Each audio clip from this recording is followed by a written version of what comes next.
The Man in Apartment 14B. Inspired by documented tenant reports from Chicago, 2011. I didn't believe in ghosts. Not the sheet over the head kind. Not the whisper in the dark kind. And definitely not the "this building is cursed" nonsense landlords use to hike rent. But what happened in Apartment 14B wasn't superstition. It was documented. And I was there. When I moved into the building on West Sheridan Road in Chicago, it felt like a steal. Too much of a steal. 14 floors. Old brick exterior. Built sometime in the 1920s, back when craftsmanship actually meant something. The elevator had that slow, grinding hum like it was thinking about every decision it made. The hallway lights flickered. Not dramatically, just enough to make you question your peripheral vision. Still, I'd lived in worse. The landlord, Mr. Halpern, was mid-60s, soft-spoken, sweater vest. The kind of guy who says golly unironically. 14th floor is quiet, he told me while handing over the keys. Mostly professionals. One vacancy across from you, 14B. Been empty a while. Why? I asked casually. He hesitated, just for a second. Last tenant had mental health issues. Police were involved. It's all cleared up. That should have been my first red flag. But rent was cheap, and I was broke. The first week was normal. Too normal. No weird noises. No footsteps above me. No pipes clanging at 3 a.m. Just city ambience humming through old windows. Sirens in the distance. The lake wind pushing against brick. Then I started hearing knocking. Not from my door. From inside the walls. 3 knocks. Pause. 3 knocks. It wasn't random. It wasn't pipes expanding. It had rhythm. Like someone testing Morse code. I ignored it. Because that's what adults do. We rationalize. Until I realized something that tightened my chest. The knocking only happened when I turned off the lights. Sleep deprivation does things to you. By week 2, I was averaging 3 hours a night. I'd lie in bed staring at the ceiling, waiting for it. Knock, knock, knock. Pause. Knock, knock, knock. One night, around 2:17 a.m., I decided I'd had enough. I grabbed my phone, turned on the flashlight, and stepped into the hallway. The 14th floor corridor stretched long and narrow, dim amber lights casting shadows that felt thicker than they should be. 14B stood directly across from my door. Still vacant, still dark. But as I stood there barefoot on cold tile, I heard it again. Knock, knock, knock. This time it wasn't in the wall. It was coming from inside 14B. I checked the handle. Locked. No sound after that. Just silence pressing against my ears. The next morning, I asked Halpern if anyone had access to 14B. No one's rented it since Mr. Calloway, he said, and I changed the locks myself. Did he die in there? Halpern's smile didn't reach his eyes. He was taken to St. Joseph Hospital. That's all I can legally say. I did what anyone in 2011 would do. I Googled it. There was one article, buried on page 4 local archives. Man found in severe dissociative state. Claims someone lives in the walls. Name, Daniel Calloway. Age, 34. Occupation, freelance graphic designer. Residence, West Sheridan Road.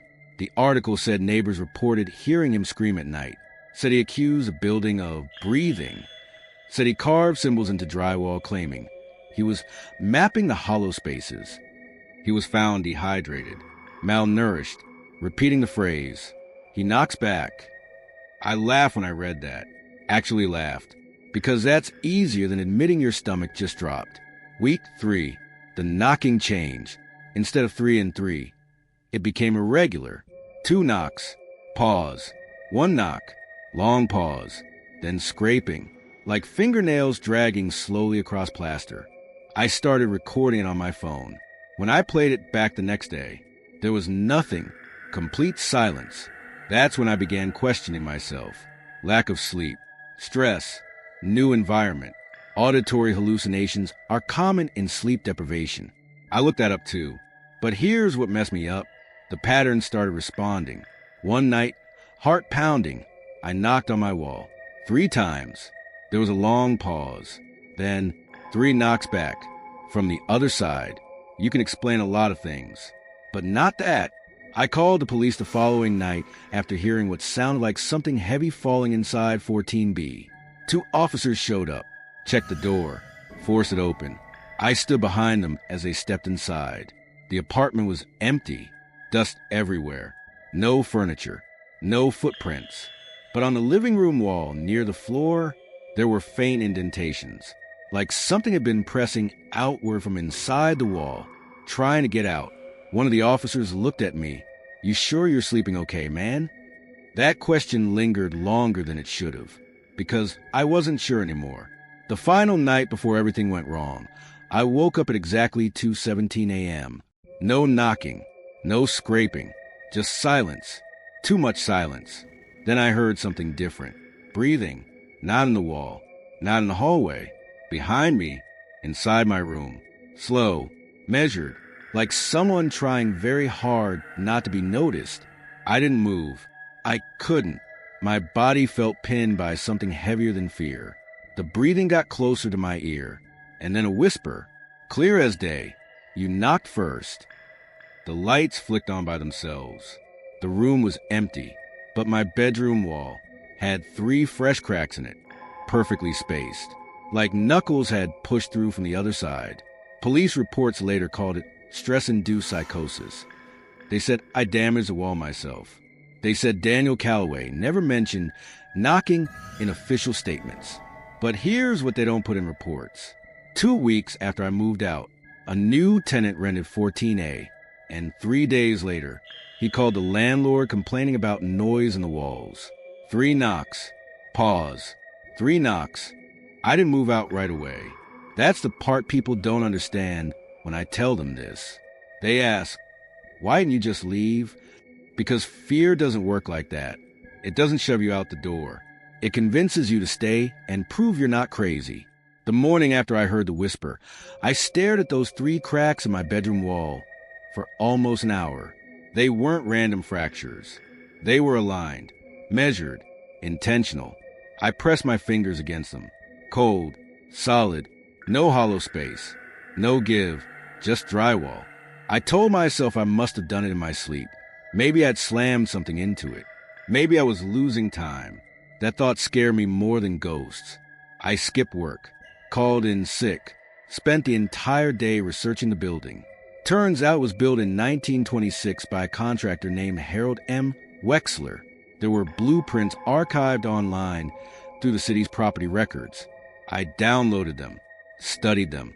That's when I noticed something weird. There was a utility shaft running vertically between 14A and 14B, but the measurements didn't add up. The shaft space was wider on paper than it should have been, by almost 3 feet. 3 feet of unaccounted space between my bedroom wall and 14BS living room. That wasn't pipes. That wasn't insulation. That was a gap. That night, I didn't wait for 2:17. At 1:50 a.m., I turned off every light in my apartment and sat on the floor with my back against the bedroom wall. I wanted to control it, document it. If it was psychological, I'd face it head on. At 2:16 a.m., my phone screen glitched, just for half a second. Then, knock, right behind my spine, not echoing through the wall. Direct, close, like knuckles pressed inches from my back. I didn't move. Knock, knock, a slow drag. And then something new, a low, strained voice from inside the wall. Not a whisper this time, more like someone speaking through clenched teeth. "Let me out." My body reacted before my brain did. I jumped up and turned on the lights. Silence. I grabbed a screwdriver from the kitchen. I don't know what I expected. Maybe pipes. Maybe rats. Maybe proof that I wasn't insane. I drove the screwdriver into the crack in the drywall. Pushed. The wall gave way easier than it should have, like it had already been weakened from the other side. Dust poured out, and then cold air hit my face. Not drafty building cold. Basement cold. Underground cold. I widened the hole with shaking hands. And behind the drywall, there was space. Dark, deep, and not part of any official blueprint. It wasn't a shaft. It was a corridor. Narrow, maybe 2 feet wide. running parallel between 14A and 14B. Old wood beams. No insulation. No wiring. Just an empty channel. Like someone had designed it to hide something. Or someone. I told myself I wouldn't go in. I lasted about 30 seconds. I grabbed a flashlight and squeezed through the hole. It smelled like dust and something metallic. Not blood, but close. The corridor stretched both directions, toward the front of the building and toward the back. That's when I saw markings. Scratches in the beams. Tallies carved into the wood. Dozens of them. No, hundreds. And written in pencil along the inside frame, barely visible. He knocks back. My stomach dropped. Daniel Calloway. He'd found this place. He hadn't been hallucinating. He'd been inside it, mapping it, living in the hollow spaces. Then I heard movement. Behind me, inside my apartment. Slow footsteps crossing my bedroom floor. I froze. I hadn't left the door open. I knew I hadn't. The footsteps stopped right where I'd been sitting earlier. And then, 3 knocks on my bedroom wall. From the outside, something was in my apartment while I was in the wall. And it knew. My breathing went shallow. I stayed in the corridor, barely daring to move. Another sound, a soft chuckle. Not loud, not dramatic, just amused. Like someone watching a chess move unfold exactly as planned. Then I heard my bedroom door close. Slow, careful, click, silence. I didn't leave the corridor for 5 minutes. 10. I don't know. Time bends when fear spikes like that. When I finally crawled back to the hole, my apartment was empty. Front door locked. Windows sealed. But my bedroom mirror had 3 words written across it. From the inside. In dust. You came inside. I didn't sleep at all that night. At 6 a.m., I went straight to Halpern. He looked worse than usual when he opened the office door. Tired. Like he hadn't slept either. There's a corridor inside the walls, I said, his face drained of color. You went in there? It wasn't a question. You knew. He sat down slowly. There were complaints, he muttered. Back in the 70s. A tenant disappeared for 3 days. Said someone was walking between the units. We sealed access points after that. You didn't seal mine. He didn't answer. That's when something clicked. You're not surprised, I said. You've heard it too. He swallowed. Every landlord hears things in old buildings. No, not that. I leaned forward. You know about 217. His hand started shaking. How do you know that time? Because it wasn't random. 2:17 a.m. I checked the old police report again. Daniel Calloway was found at 2:17 a.m. Exactly 3 weeks after moving in. 3 weeks. I'd been there 20 days. That night, I didn't stay in my apartment. I hid inside the corridor. Flashlight off. Breathing controlled. Waiting. At 2:16 a.m., I heard my bedroom door creak open. Slow footsteps. Then, a voice. Not in the wall. Not whispering. Standing in my room. Calm. Measured. You're early. The voice wasn't distorted anymore. It was human. Clear. Male. And it sounded almost disappointed. Then I heard something else. From deeper inside the corridor behind me. A second set of breathing. Closer. Right against the back of my neck. And a familiar whisper. You knocked first. You ever feel like you're being studied? Not watched. Studied. Like something is trying to understand how you think. That's what the corridor felt like that night. 2 directions. 2 breathing patterns. One in my apartment. One behind me in the dark. And me stuck in the middle. At 2:17 a.m., the one inside my apartment moved. I heard my desk chair roll. Slightly across the floor. Slow. Controlled. Like someone sitting down. Then the voice again. You found it faster than Daniel did. That name hit harder than the whisper. Because it meant this wasn't random. It wasn't a haunting. It was continuity. Behind me in the corridor, the second presence shifted. What creaked inches from my spine. I could feel the temperature drop. Not dramatically. Just enough that my breath fogged faintly in the dark. And then, the voice behind me spoke. Same tone. Same cadence. But closer. You shouldn't be in here. That's when it hit me. They weren't separate. It wasn't two entities. It was one thing, in two places, at the same time. My brain tried to rationalize it. Auditory splitting, stress-induced projection, dissociation, Psych 101. But none of that explains physical sound displacement. None of that explains my desk chair moving. The one in my apartment stood up. I heard the subtle shift of weight. Then footsteps toward my bedroom wall. Toward the hole. "Come out," it said softly. Behind me, in the corridor, breath warmed my ear. "Don't." I did the only thing fear lets you do. I froze. Then something unexpected happened. They started arguing. Same voice, same pitch, different direction. "You're pushing too hard. He needs to understand. You're destabilizing him." He destabilized first. He knocked. Silence. Then both voices together. "He always knocks." Always. Not Daniel. Not me. Always. Plural. That's when memory hit me, like a freight train. When I was 8 years old, I used to knock on my bedroom wall before bed. 3 times. Pause. 3 times. It was a habit. I don't even remember why I started. But I remember something else. I used to tell my mom that someone knocked back. She thought it was pipes. I stopped mentioning it after she got worried. I hadn't thought about that in over 20 years. The corridor shifted, not physically, but perceptually, like depth bending. The darkness ahead felt thicker, and then I saw something carved into beam directly beside my head. Not tallies, not scribbles. A name, my name, carved deep, not fresh, old. Cold realization slid into my chest. I didn't discover this place. I'd been here before. The voice in my apartment laughed softly. "You don't remember the first time." Behind me, the whisper sharpened. He wasn't ready.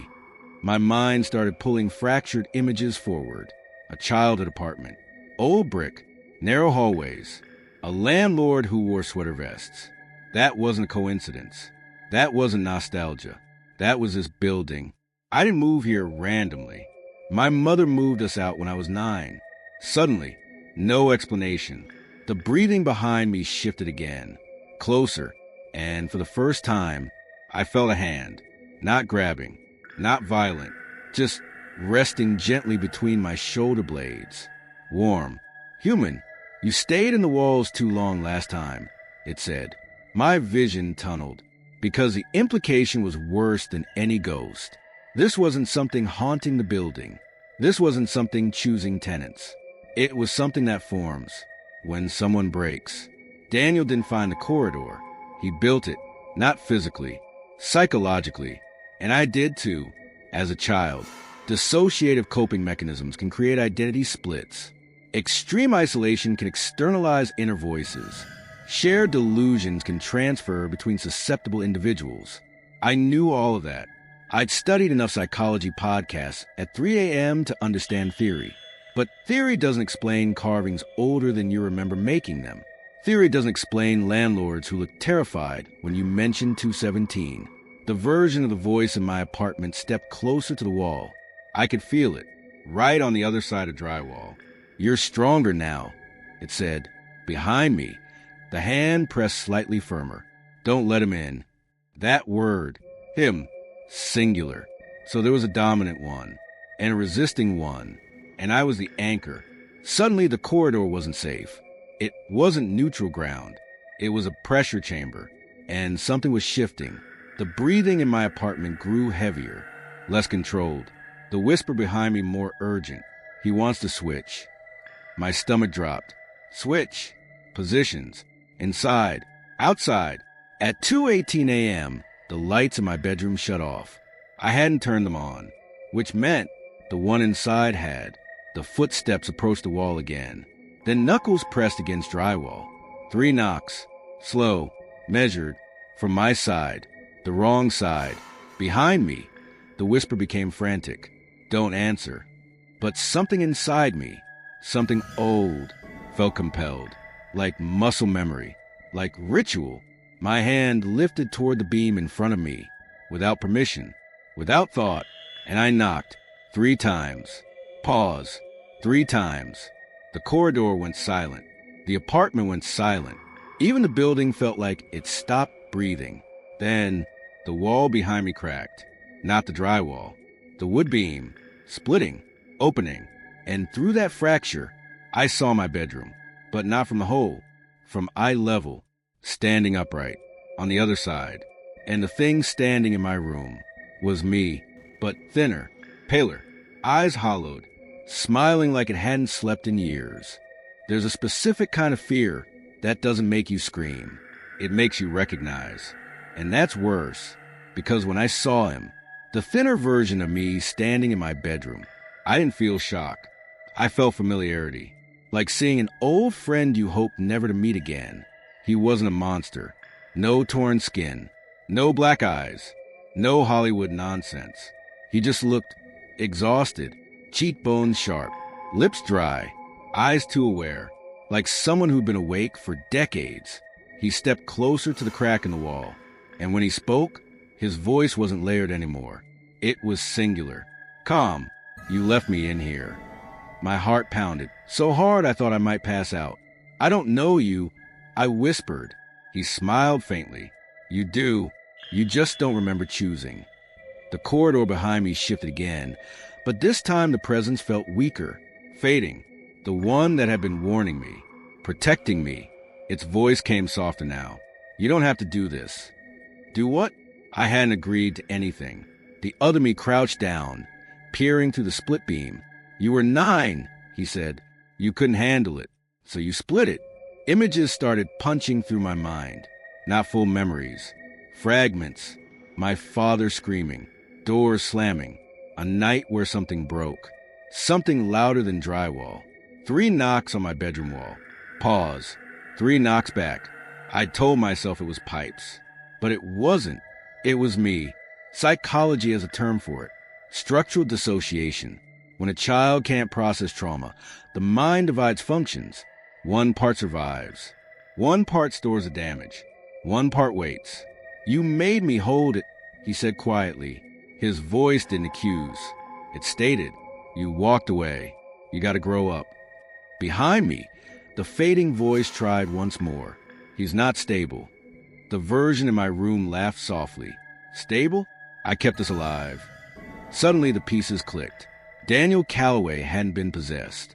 He'd fractured. The corridor wasn't built physically.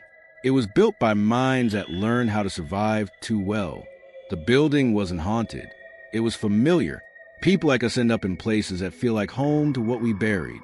I swallowed hard. "You're not real." He tilted his head. "You're standing inside a wall that doesn't exist on blueprints." Fair point. He stood up fully now. I could see him clearly through the widening split. Same height as me. Same face. But he moved differently. Slower. Intentional. Like every motion had weight. "You know what 217 is?" he asked. I shook my head. "It's when you decided to forget." Memory hit clean this time. No fragments. No blur. 2:17 a.m. The night my father got arrested. The night I heard something I wasn't supposed to hear. The night I knocked on the wall for comfort. And something knocked back. I remember curling up and whispering, "Take it away?" And something inside me did. "You asked me to carry it," he said. "And I did." His eyes darkened. "But you don't get to live a full life while I rot in here." The corridor trembled. Not physically, perceptually, like my brain couldn't hold the split anymore. The weaker voice behind me whispered urgently, "If you switch, he doesn't just take memories." I knew what that meant. Mood changes. Behavior shifts. Loss of control. Daniel didn't go crazy. He switched too hard, and his other half couldn't integrate. "You're not a demon," I said slowly. He shook his head. "No, you're not the building. No, you're me." "Yes." Silence hung between us. He stepped closer. So close our faces were inches apart through the fractured beam.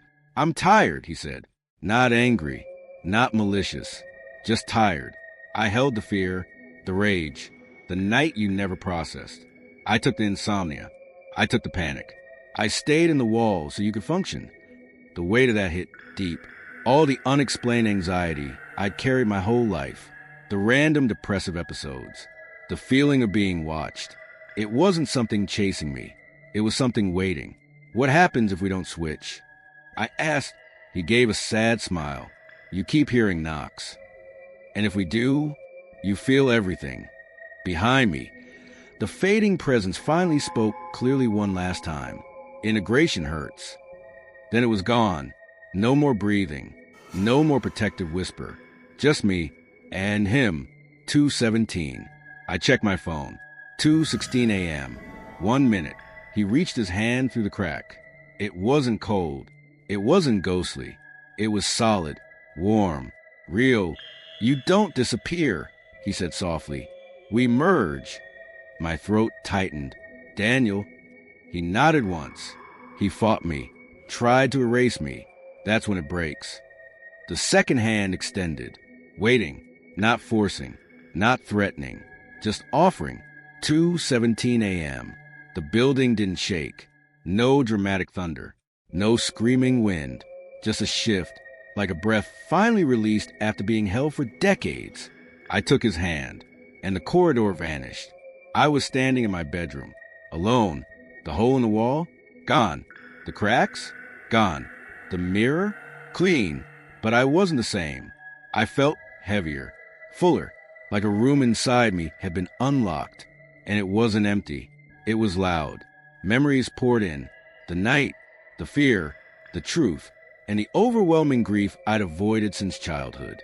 I dropped to my knees and cried, not out of terror, out of release. The next morning, I went to Halpern's office. He looked at me carefully. You look different, he said. I remember now.